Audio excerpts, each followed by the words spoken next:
Good evening and welcome to the launch of Spotlight by Passport. This is Rocky Mohan here, your host, and I have three very interesting personalities joining me today. I've had the pleasure to know them and have seen them hone their craft over the years to become global phenomenons, representing Indian cuisine internationally in their own styles. They are supremely talented, absolutely incredible chefs from India, and they make us proud. I'm talking about none other than Asma Khan, who, as we all know, owns Darjeeling Express in London and has a doctorate in British constitutional law. And would you believe that? And now has redefined herself through cooking, which is a passion with her.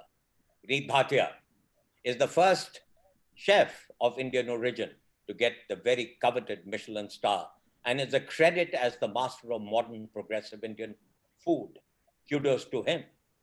Last but not the least, our young Manish Mehrotra, who is the corporate chef at Indian Accent. He has reinterpreted nostalgic Indian dishes with openness towards global techniques and influences. Let us welcome them all with a round of applause. Thank you. Thank you. Thank you. A pleasure to have all of you here. It's a very light, jovial evening. And I'm very happy that the storm has abated in Delhi, giving us a chance to be connected on the internet. And I shall start by asking Asma first, and then I will repeat the questions accordingly to the other two luminary chefs. We'll love it if you can keep your answers crisp and to the point. So, Asma, what motivated you to start what you did? I think it was homesickness. I realized that, I couldn't, and this is 30 years ago when I moved to Cambridge. It was very alien, very difficult. People forget that at that time you couldn't call home easily. There was no computer. You felt really, it was like a bereavement. So I cooked because in that aromas and the kind of fragrance in my house, it took me home. I almost felt the presence of my mother next to me. And this is why, I started cooking then. And then, of course, it progressed on to, becoming a bigger thing. But initially, I was always driven by the idea to cook and then also to feed others who I knew were also equally homesick, lost, and disconnected from the country they were living in. Right. It just reminds me of my days when I was studying in the UK. I got motivated because I had no other way of paying for my Indian food. Tell me about pushing your comfort zone. I mean, how did you go about pushing it and redefining boundaries internationally? You could have started in Kolkata where you belonged, and you could have stayed there and done your skills. But why did you decide to go on an international platform? Well, the thing is that, I had an arranged marriage. I'd moved to Cambridge, and 30 years ago, whatever happens, you get married for good. There's no option, that if you're not happy with the weather, and the weather was appalling. Anyone who's come to England in January will know what I'm talking about. It is like, this is what, I keep telling everybody, everyone got the description of hell wrong. It is England in January. That is what hell is like. Not burning fires. No, it's so cold. It's so horrible. And I just wanted to heal. I wanted to feel complete. There was a huge emptiness inside me, a constant sense of loss. And I started cooking from my own home because I had no money. And, because I'd done a PhD and everyone expected me to go on to teach, I also didn't have the courage to tell people that I don't want to do this. I don't want to be a lawyer, after having studied for so long. So to stop all of this criticism and without money, I started from my own home. So this was really why I had to, it was outside my comfort zone, but in some ways in my comfort zone, because I was cooking from my own kitchen with my kadai and my chammach that I knew. So that gave me a lot of security. But the idea of stepping out into this kind of unknown world of feeding other people. And then, of course, after a while, I had to move from the house. I moved to the pub where I was very unsuccessful. People didn't want to eat my food. They would look at me and say, oh, no curry love. You don't want your food. And I was giving them free samosa. No one wanted it. That was when it was very tough. And then, of course, my whole destiny changed. Like Vineet's, when Fame Ashler, wrote a really great review, it transformed our lives because suddenly the kind of the biggest food critic said this food is really authentically Indian. For me, in my case, that's what she described it, and it changed everything. It made things a lot easier. That's how I could find a way to move to Soho, and eventually now I'm in Covent Garden. How fantastic is that journey, Asma? And, makes us so proud to hear what you've achieved. Vineet, coming to you, you are a man who's been traveling all over the world and you've left your stamp all over the place. Tell me, what motivated you to start? I mean, a Bombay boy suddenly decided to get onto the world's screen. What happened there? I mean, my journey was quite different. I wanted to be a pilot, and I'm too short in my height to have qualified to be an Air Force pilot. So they offered me Army and Navy, which I turned it down. And I went into hotel school. I did go to Tasmira in Mumbai to do textile designing because my father was in the same kind of a company. They exported cotton. So I thought I'll learn some cotton trading and all the stuff, learn how to make cotton. But that was not my cup of tea at all. It didn't work out. And finally, my calling came through catering college in Mumbai. That's where I joined. And I wanted to be a barman in those days. 17, 18 years old, you want to make cocktails, you want to make drinks, and I love the colors and all the stuff. And I went for my bar training to the Oberoi's in Bombay. At the Lancers bar, I was told I'm too short to stand behind a bar counter. The only place you can go is actually in the kitchen. So I was put in the kitchen, literally as default setting. Nobody wants to see you in the front of the house. You only geared up for back of the house. So remain isolated. And I walked into the kitchen, I still remember in the June of 1986, and that just changed my life. I fell in Yeah. love with food. I said, I want to learn to cook. And that's what I did. So I learned to cook. The impediment of height really pushed you out of your comfort zone, huh? Absolutely. So, no, as a kid, being the shortest in the class, being the smallest in the class, I used to always get bullied and pushed around. So I always learned how to survive. So for me, purely everything has been about survival, of Mm. how to come out to the top without getting harmed. And that's what I learned as a kid as a lesson. So it came very handy. And even when I went to UK, I was the only Indian in the Indian restaurant. God bless the boys. They were all Bangladeshi. They were good guys. They meant well, but they did not know Indian food. They Well, were we owe a lot to the Bangladeshis in the true. We UK. do a lot. We owe them a lot. I think they have done a lot for Indian khana in certain ways. So we have to thank them for that. So it was an uphill task. Even going into London, the weather is quite grim. I agree with Asma, but there's something about it which I like. I don't like the sun. I don't like the heat, except the kitchen heat. Yeah. So I get headaches in the sun. I get a migraine. So I'm very happy in an isolation into a kitchen which is totally my domain, and that is where I feel the most comfortable at. Yeah. That is where your most creative juices and your inner being comes out. No, I see you so active in the kitchen yourself. And all three of you, as a matter of fact, have this great talent to be constantly behind that burner.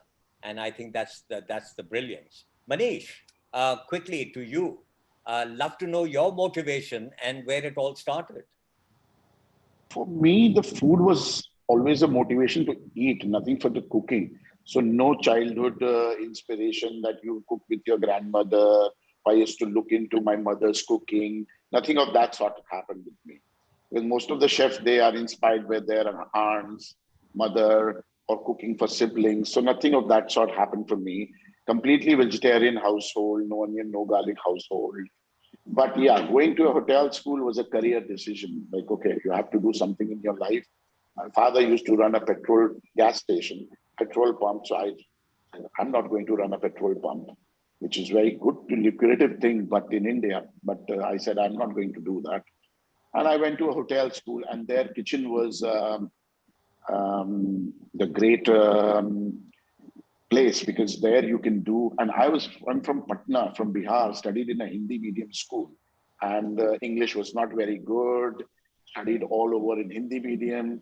So you went to a hotel school, especially IHM Bombay, where everybody used to speak English, and so you hide in the kitchen. So you are in the kitchen, and kitchen was the most innovative place where you can do something of your own. Because the rest of the areas of the hotel, you have to do namaste or good morning, good afternoon, according to the hotel policy. You are doing a Oberoi policy or a Taj policy. Kitchen, you can do something of your own, at least later in life, not in the beginning. So joined kitchen, and here I am. Started working, and now it's been 26 years. Wow, 26 years, Manish. And you don't look it at 26. all that you've been around for so long. You still look young and bright. So that's fantastic.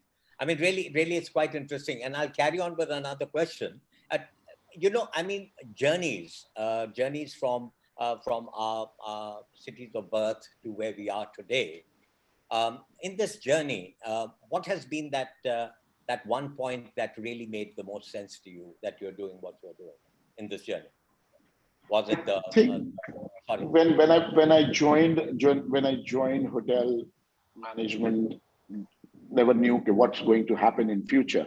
Then started working in one of the topmost Thai restaurants in India, Thai Pavilion, under Chef Ananda Solomon.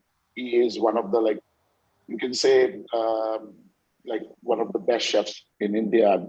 And working under him was very, I was very fortunate. But the turning point was when I joined this company, Old World Hospitality, and I started working in London in 2006. And that time London was something like a kid left in a Hamley store, where because in India at that point of time everything was so close. We were like Kuwait ke Meindak type, and when you go to London, it was like you are in a toy store and you can play around with. First time you saw live lobsters or foie gras or caviar and all these things. So you got so excited because you have studied all these things in a college books, never seen, never experienced it in an Indian hotel at that point of time, in 1996, 97. So it was very exciting. And there the PR agency, which were handling our restaurant, said, this chef he has to work really hard. He's not up to the mark.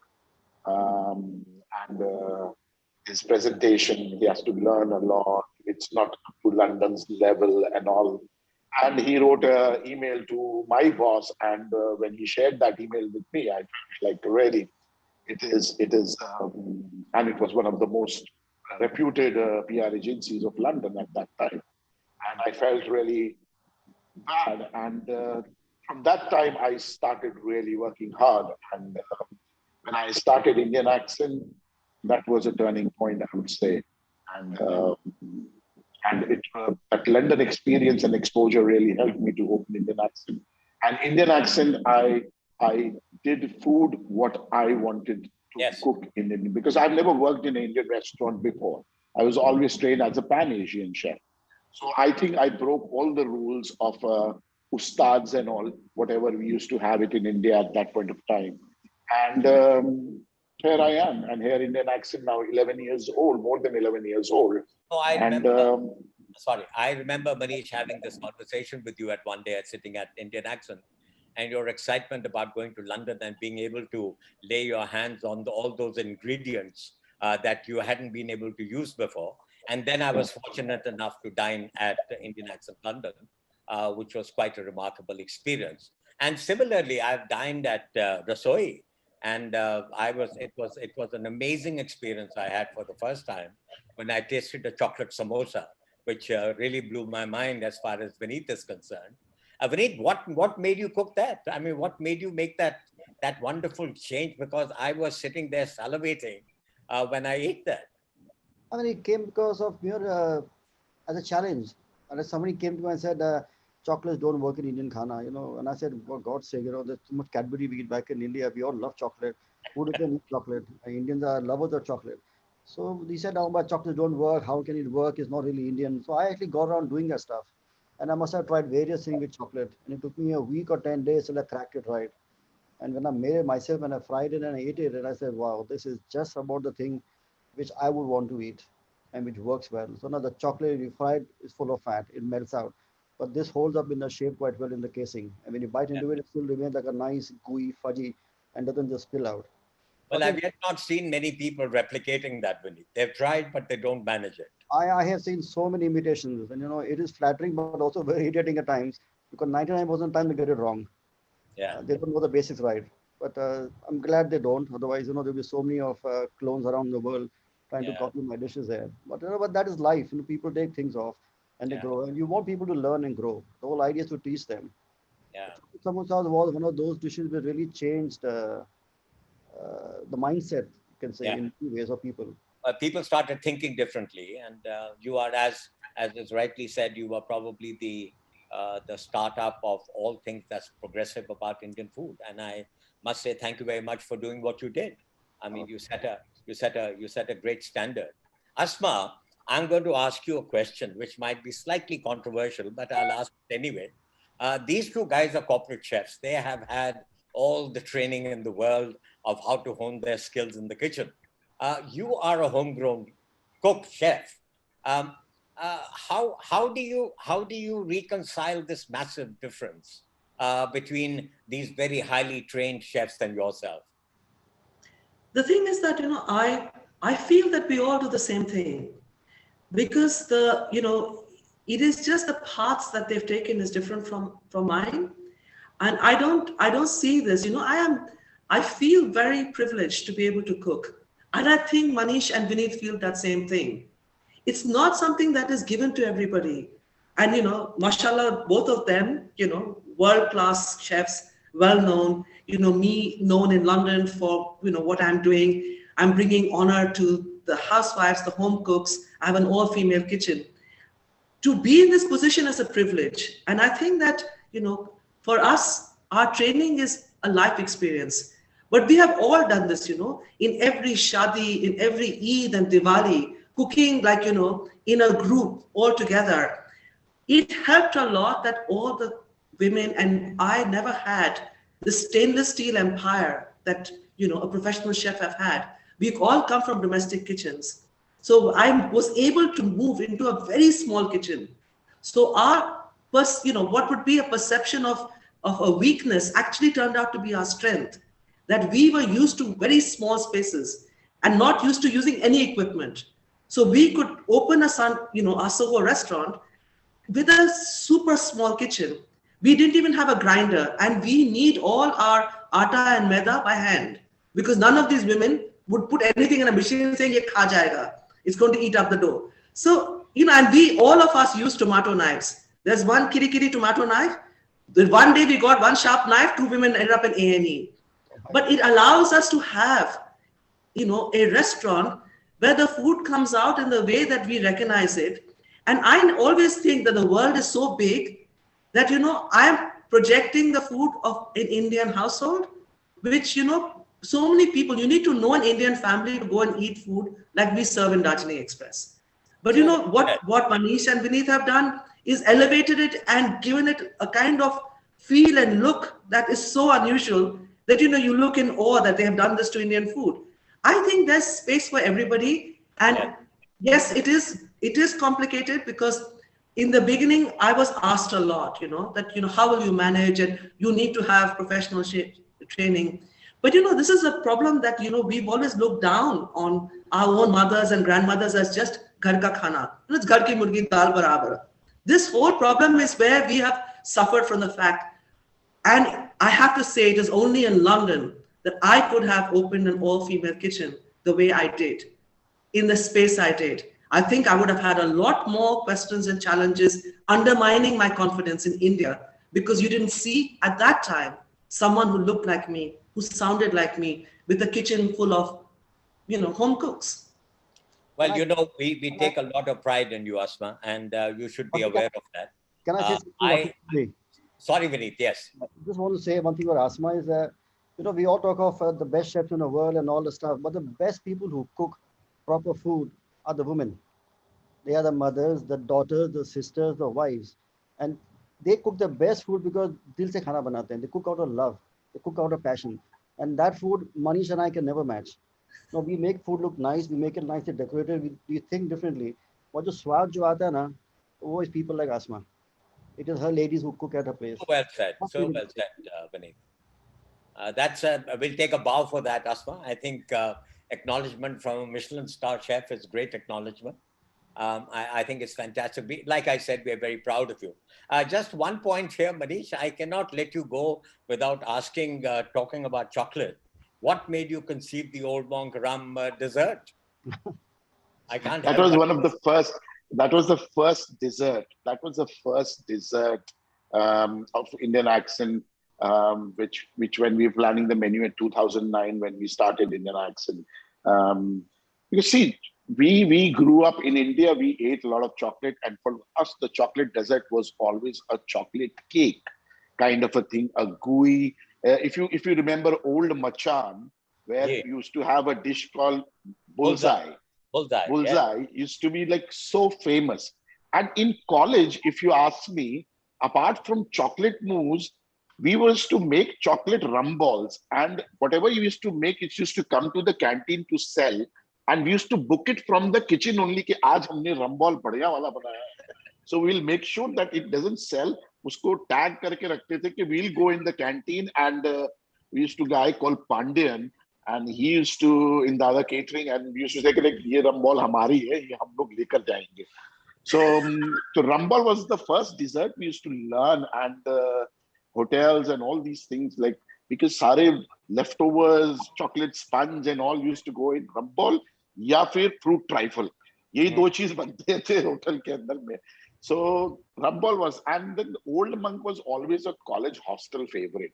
And everybody has got some kind of stories with Old Monk, whether he's in the army or in a college hostel. क्योंकि सबसे उस समय सस्ता उत्तम और टिकाऊ चीज Old Monk की होती थी. So some kind of a nostalgia. And then, yes. So that's what I'm saying. It was always there in Abhi bhi hai. And so that was the ideal choice. And at that time of 2009, getting it on the table, then flambeing it with the Old Monk rum and all, people used to be really happy about it. So that was the first dessert, I would say. I still remember being asked to deliver a bottle at your New York restaurant on the day of your opening because you didn't get it. Yes. And I remember telling my agent to get it to you, so make sure that you got it. And the same way I do for London as well. Well, anyway, Vineet and we have also got a relationship on Old Monk because he also wanted something for his restaurant. I did. Asma, unfortunately, I missed out a golden opportunity of dining with you. But I promise on my next visit to London, the moment I get off the plane, I'm coming straight away to Darjeeling Express. But you know who I dined with when I missed out on you? I dined with Manish. So that's where it is. Even I've never been to Darjeeling Express. So next time I'm in London, I'm going to definitely come and try. Yes. Please come, all of you. It will be a privilege and an honor. I'm moving on now. So I think we've got life journeys here and we've had some interesting inputs. I've got some yes and no answers. So we'll start with ladies first. Asma, get ready for some yes and no. If you are, then here goes. Have you ever conceived a dish while in the shower? No. Outright no, huh? Vineet? Oh, yes. All the time. Tell us about it. I think that's the moment of peace you have is in your shower onto your potty seat where it's just you, basically. I say shower. Look, you actually get time to think on your own sometimes. And I do have had food flashes. Yeah, you have. But that's fantastic. Manish, what about you? Yes, yes. In the bathroom, yes. It can be shower or anywhere. Okay. So Manish, next question, I'll start with you. Have you ever been stopped by a fan and asked for a selfie while the person standing next to him are asking the question, "Par ye kaun hai?" That never happened, but yes, on Times Square, I would say, on Times Square. Somebody stopped me and you are Manish Mehrotra? I said, yes. Oh my God, I want to photograph with you. I said, I was more happy than she was that somebody stopped me on Times Square and asking for a photograph. That was a great feeling, I would say. Because I've had this happen to me a number of times, people just walking up and saying, "Ek photo khichwa lo." So you get the photograph taken and then somebody standing next door say, "But ye hai kaun?" What about you, Asma? Have you been stopped and asked for a selfie and asked ye kaun hai? Not a selfie, much worse. When I was filming Chef's Table in Nizamuddin station, there was a huge group of Punjabi women saying, "ये इतनी मोटी है, ये इतनी काली है, ये film star तो हो ही नहीं सकती, तो इसका इतना तस्वीर क्यों ले रहे हैं ये गोरे?" I died. Sorry, I hope everybody understood. So I have had, this is bruising. I went and told them, yeah, this is so bad. Moti and Kali and ye filmstar nahi hai. But for them, they thought, this 16 goras, chasing her around with a camera, ye hai kaun? And, so one woman said, agar aap kuch hai, so let me take a picture with you. I'll check later on. Then I took a selfie with all of them. They all felt very embarrassed. I said, ye itna bura hai, you hurt me very badly. So to compensate, they took a picture. That tum kuch hogi, baad mein kuch hogi, they took a picture. So it's a reversal of your actual question. But yes, it has happened to me. Fantastic. And Vineet, I'm sure your mustaches must have been recognized.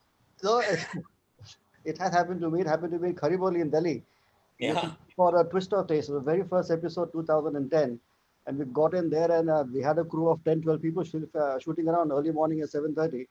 And they all came asking, Kone, Kone. So we had this guy next to us who was like not a bodybuilder, but he was quite well built from the production team.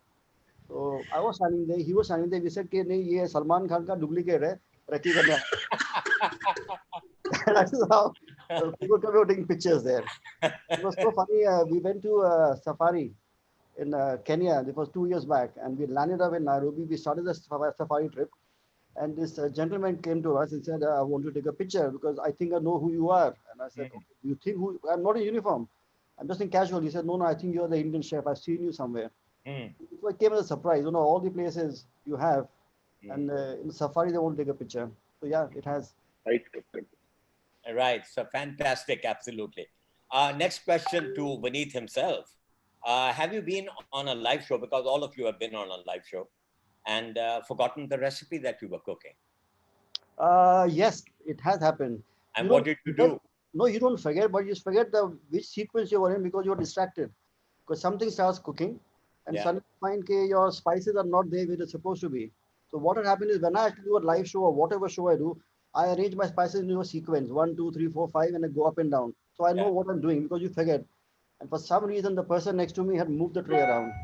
So that really jitters you up and gets you a little confused. Because my stuff is constantly missing. So yes, it has happened. It happened. Asma? Yes, it has. It has happened to me quite a lot. But the thing is that luckily, because the thing is that people are hesitant to correct you, sab chal jata. In the end, you can always, jugaadu karo, and in the end, you get the things sorted out, but not in the right sequence. Yeah. This has happened to me quite a few times in when I cook live, but I kind of make it up, but then I explain later on that this was not the way that you should have done it. Yeah. So baad mein say, by that time, I just think anything happens, isko kisi tarah, it has to look like what it's supposed to look like because izzat jayega mera. So I have done it. And it is again about the fact that because you're so nervous, you set things up, but then somewhere in the conversation and people talking to you, you pick up the wrong thing and then it's very hard to go back. Yeah. So in the end, just add things, and then hope and pray that people are decent and forgive you. And they say you wing it. Yes. Yeah, Manish, I'm sure it's happened to you. It was when I was taking a part in a competition called Foodistan on NDTV. Yeah. And that time it was live cooking and there were no cuts because the show was run by Siddharth Basu and his wife, Rosa. And she was a tough taskmaster. And all the Veer Sangvi and every Merlis Parker and everybody is sitting in front of you and it was a live show. सबसे बड़ा डर लगता था कुछ जल ना जाए वरना किचन में कौमी छोड़ेंगे नहीं मेरे को बोलेंगे शो पे तो खुद जलाता है किचन में हमें गालियां देता है तो that was the toughest time कि कुछ गड़बड़ ना हो बस so I used to एक दिमाग में घूमता रहता था कि इसके बाद अब क्या करना है इसके बाद क्या करना है कि कुछ गड़बड़ ना होनी चाहिए अगर जला कुछ तो फिर तो किचन में लोग जान ले लेंगे So tell me, Asma, when you're invited by friends and family, do they push you into the kitchen to cook? Yes. Unfortunately, now when I go back, there's a lot of things that, chalo, biryani banao, as if this is the thing. I just want to sit down. All I want to do is eat and sleep when I go back to India.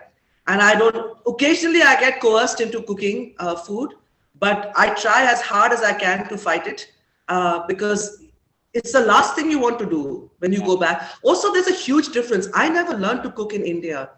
Things are different, from the chicken to the masala to the namak as well, even the salt. So the thing is that, another case where you don't want your izzat to be made faluda by messing up, because you have to keep tasting everything because everything is different, and so I try as hard as I can to avoid cooking in India when I go, because I love to cook in England.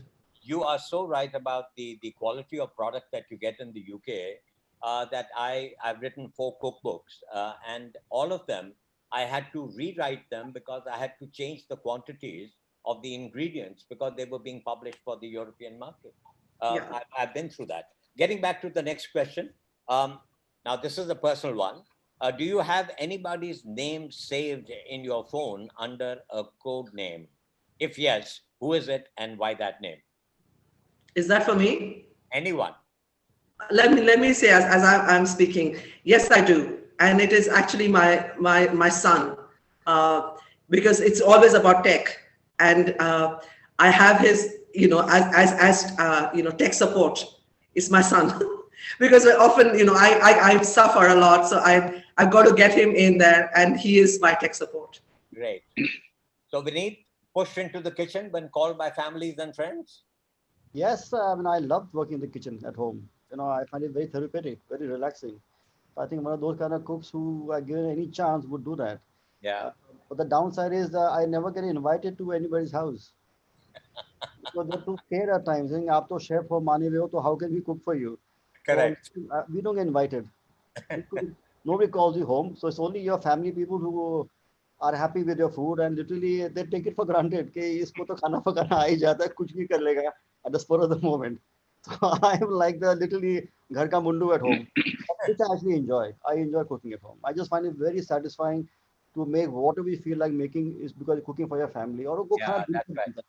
That's कुछ very भी कहो, therapeutic. they enjoy it. They enjoy it. It's great therapy as well. And what about saving somebody's name on your phone under a different name, and why? No, I don't. I am a very boring man that way. I've got all normal people. It's very few people do I even call as such or speak to. Yeah. It's a very limited. My speed dial is only probably 5 people on my phone.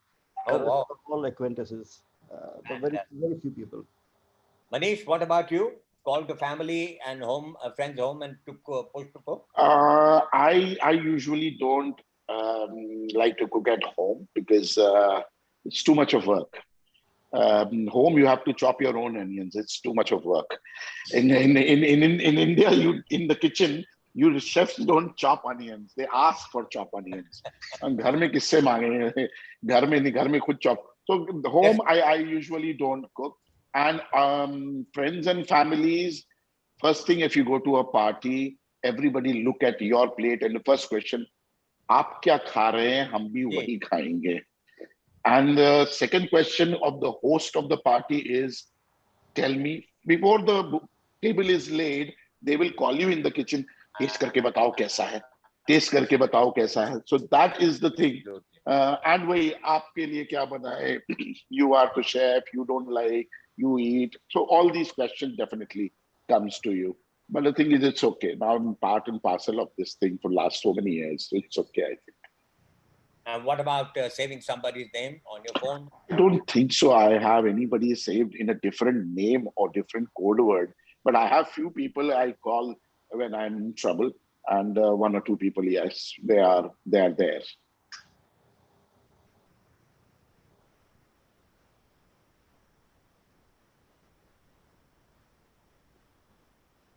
I think everybody is frozen. I think it's just you and me, Manish. I think it's yes. Oh, no, she's also there. Like No, I think it's just Rocky. Rocky, that's why. Yeah. It's very difficult to go to people's house and attend the party and all. They always like everybody is so like, oh, you are there. So like. Yeah, but actually, I find more difficult is to go to a person's restaurant because wahan they keep sending you free dishes and wo bahut mushkil ho jata hai. When they want you to eat everything. Welcome back, Rocky. Welcome back.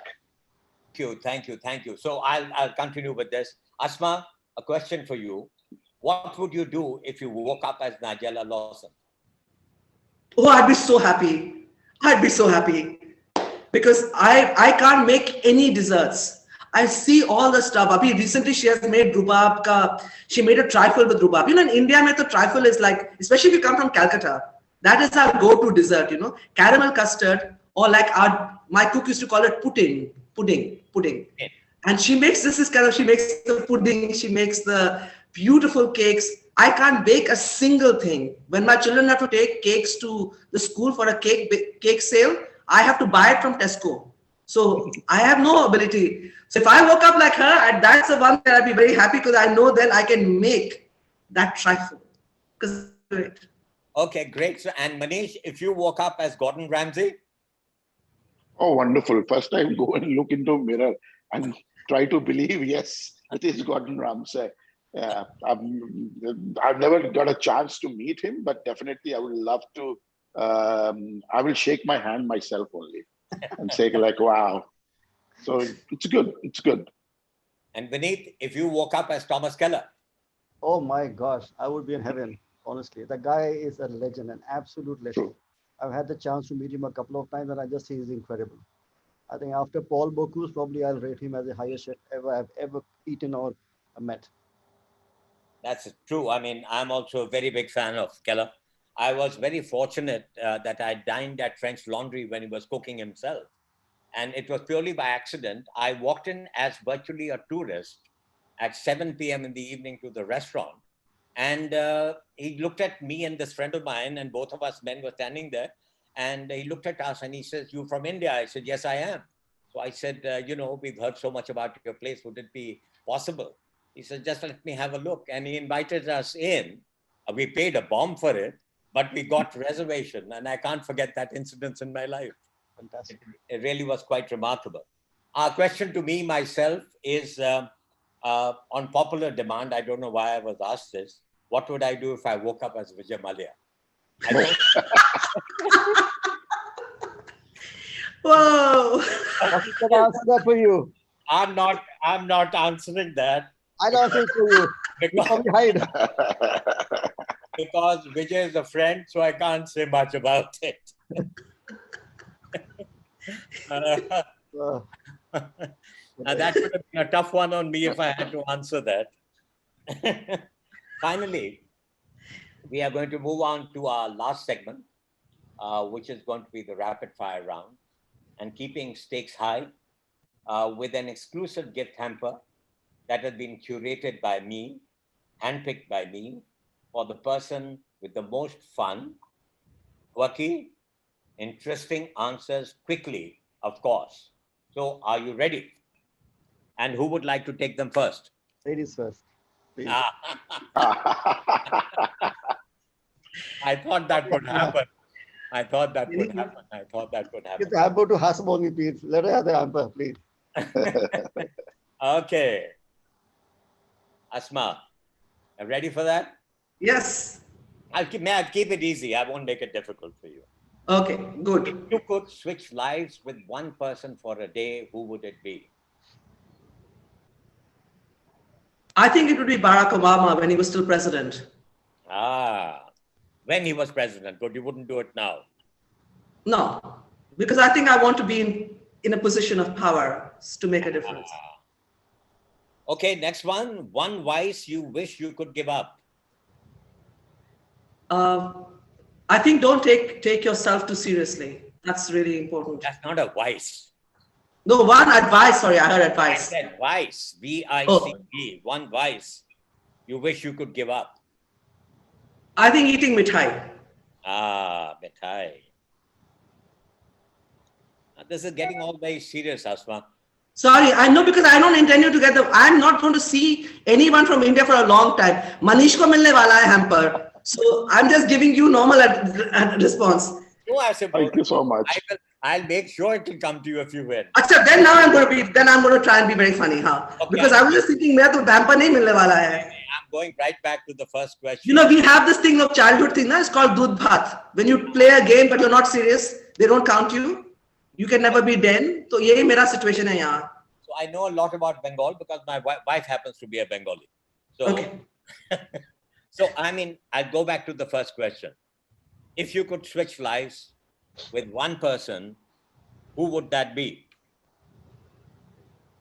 I think it would probably be one of my kids. I think they have a great life.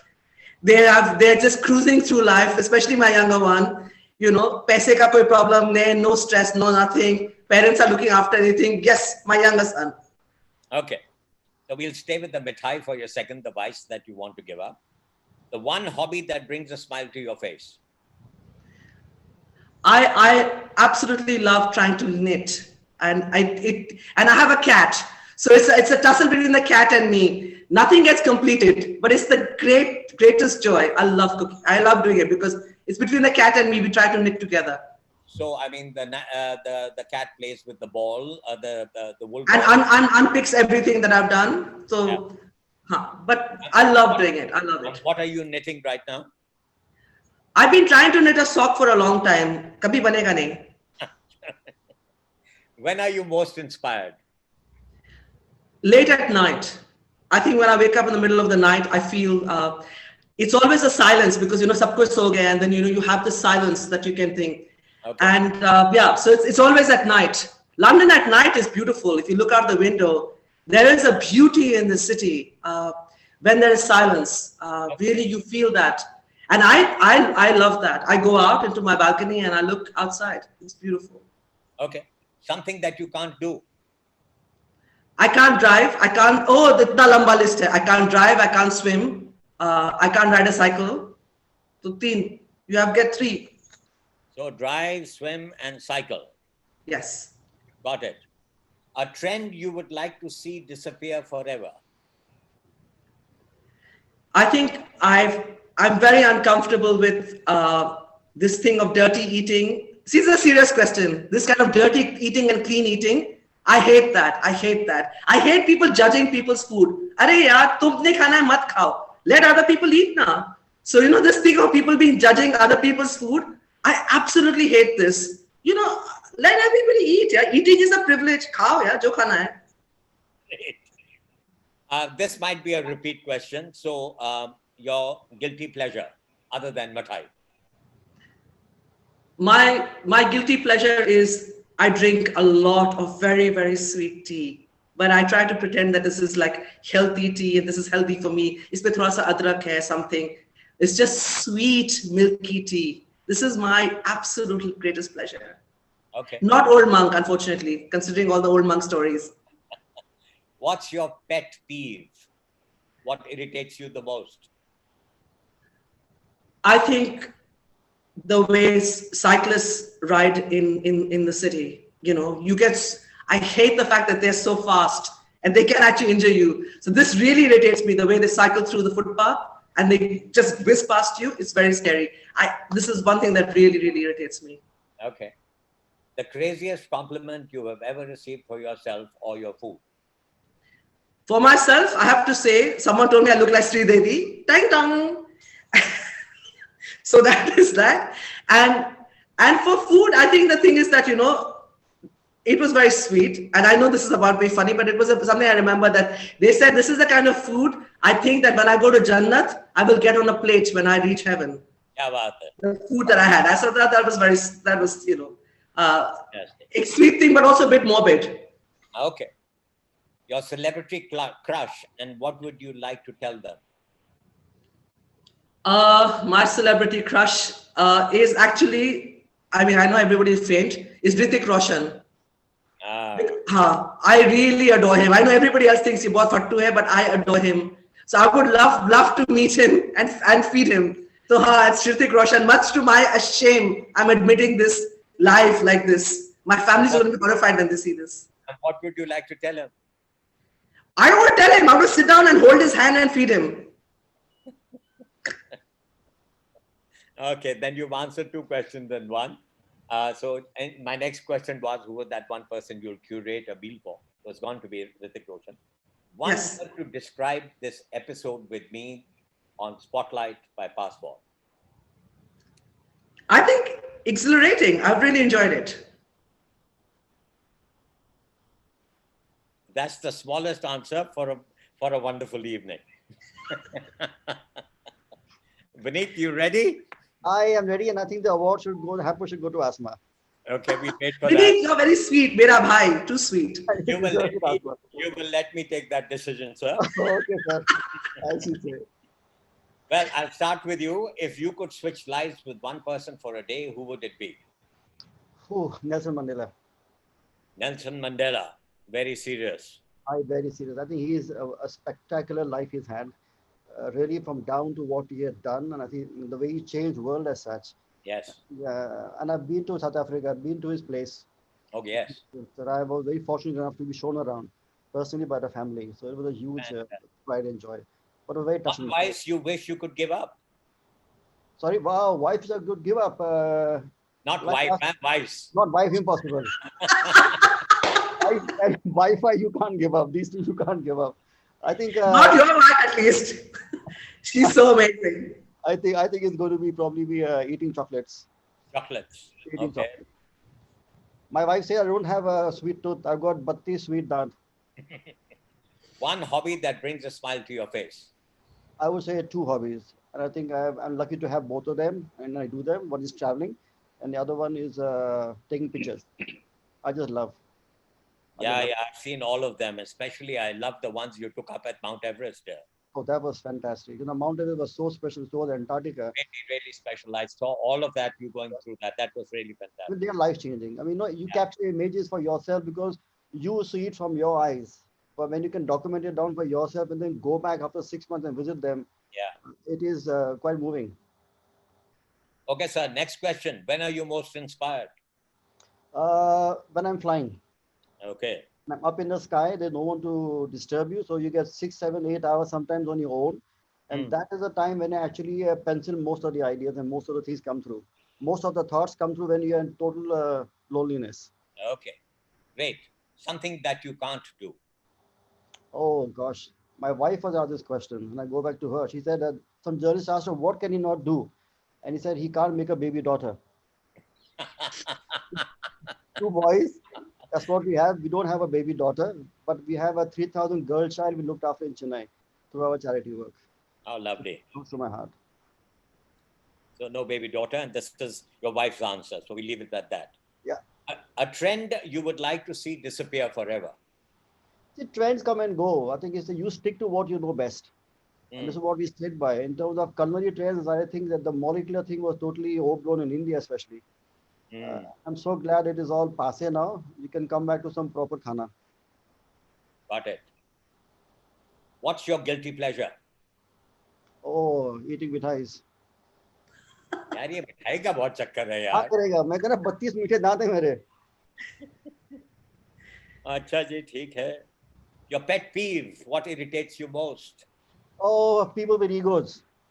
I just hate that. People with massive egos, the Mr. Know-it-alls and all the stuff that really bugs me. I mean, that is one thing which really irritates me. But I think criticism is good if it is constructive. Otherwise, keep your mouth shut. Yeah. You got to know better. You got to destroy only to build better. True. What's the craziest compliment you've ever received for yourself? Oh, are you Reet Bhatia? I've got that many times. And I said, why do you say that?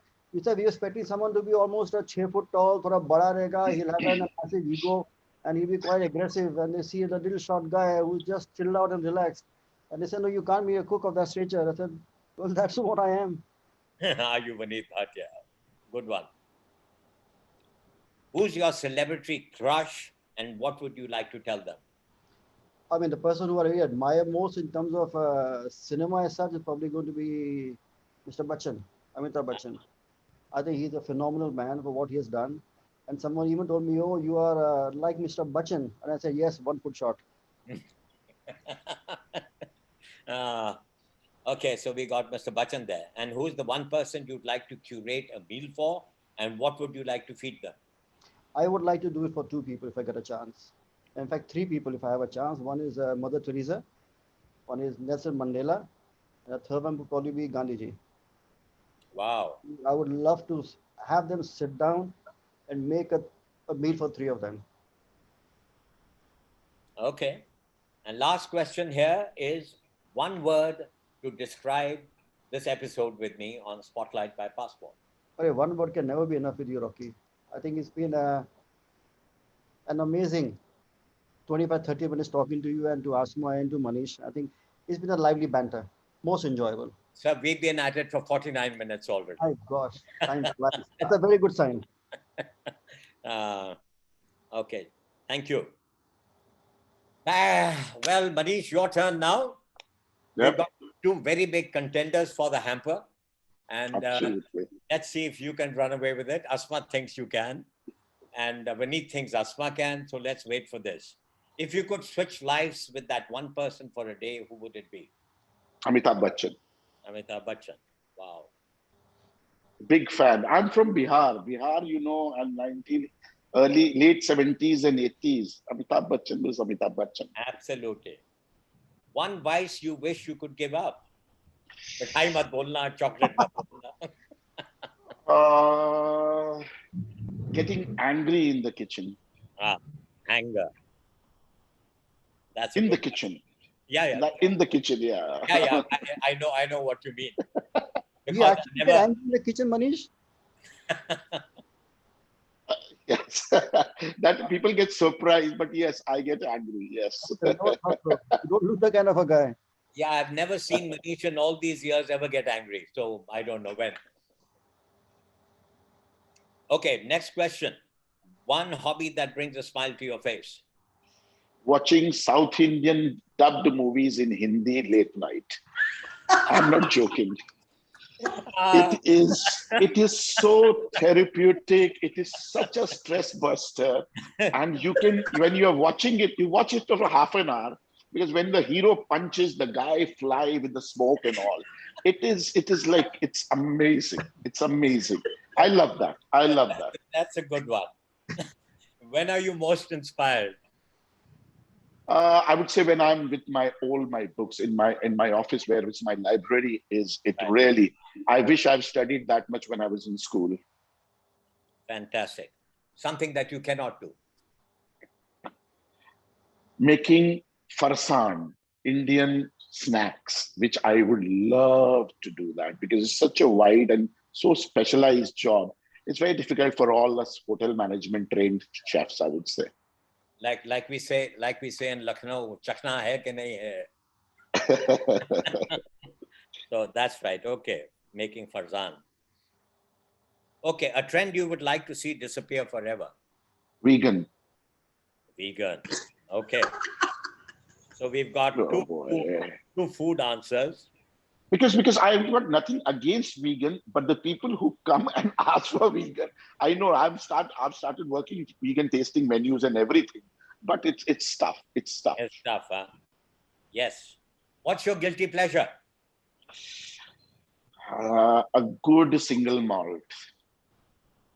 मैंने सोचा कोई अच्छी बात बोलोगे, अब malt पे पहुंच गए. तो क्या इससे बढ़िया बात क्या हो सकती है? उससे बढ़िया बात ओल्ड मॉन्क रम हो सकती है. वो भी है, लेकिन a good single malt, and especially the Solon number 1, I would say.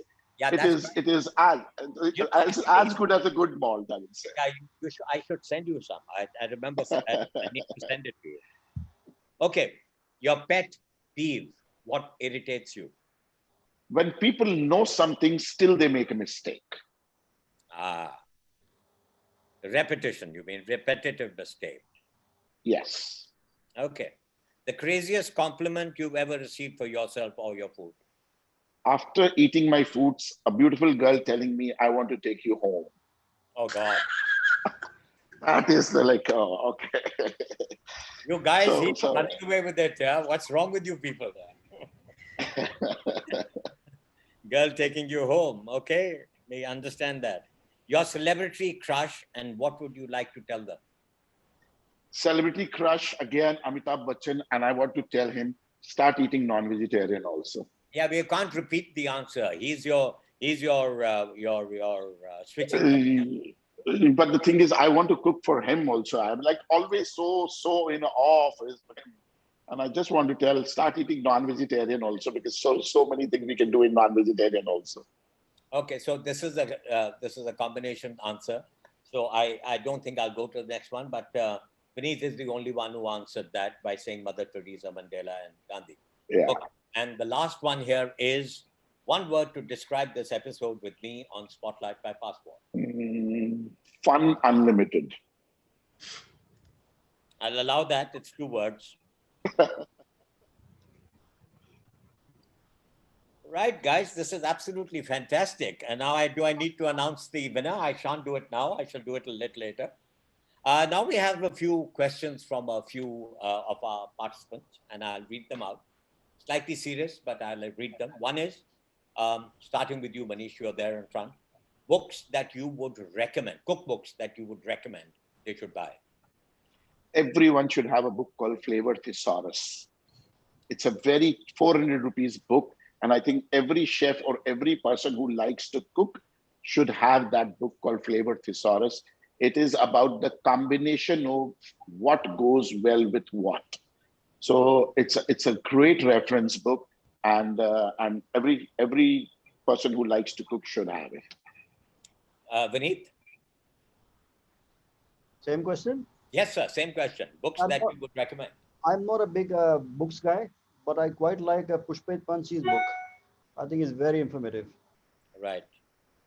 Pushpesh has written a number of books, so would you like to? The big fat one is lying somewhere in my office. India. Last one is India. India, the big fat one. That's India, what. yeah. India. Very good. Your recommendation? It's a book written by Salman Rushdie's aunt, Miss Rushdie. She's written a book called Indian Cooking. But for me, it's an incredible, it covers, an undivided India, where there's Nargisi Kofta and the way she's written about the kormas and the keema. You really get that sense, that, of course, I understand all of this very well.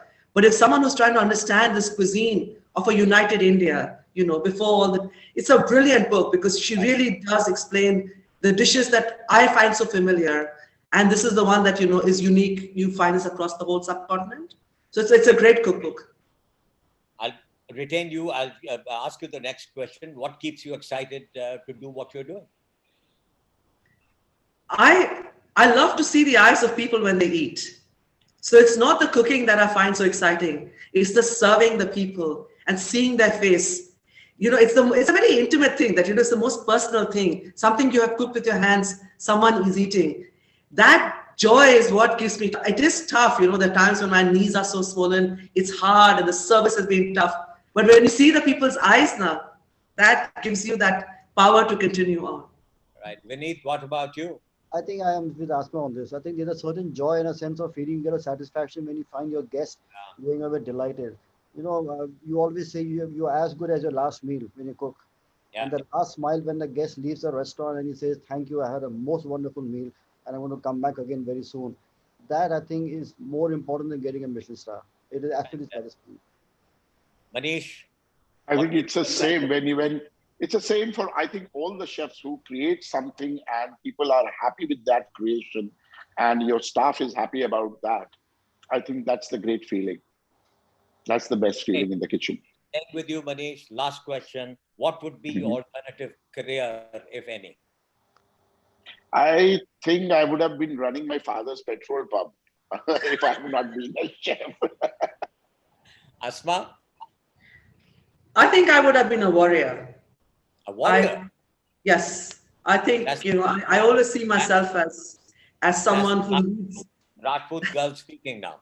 Yes, it is a Rajput girl speaking, the Jhansi of, Rani of Jhansi or Razia Sultan.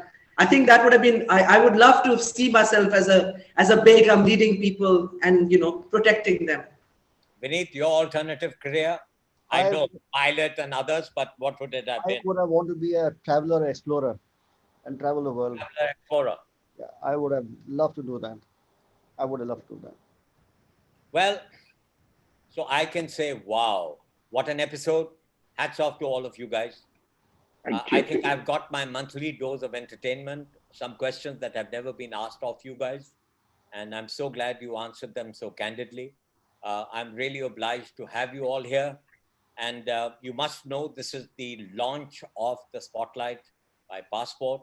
This will be a series. So this is seasons 1, episode 1, shortly to be converted on YouTube from Facebook. And we shall position this right across as much as we can. All I can say is thank you very much. And before I sign off, as everybody predicted, it is Manish Malhotra who wins the hamper. Thank you. I must say, his answers were really quite fantastic. So guys, sign off. Absolutely fantastic. Namaskar and thank you for being here.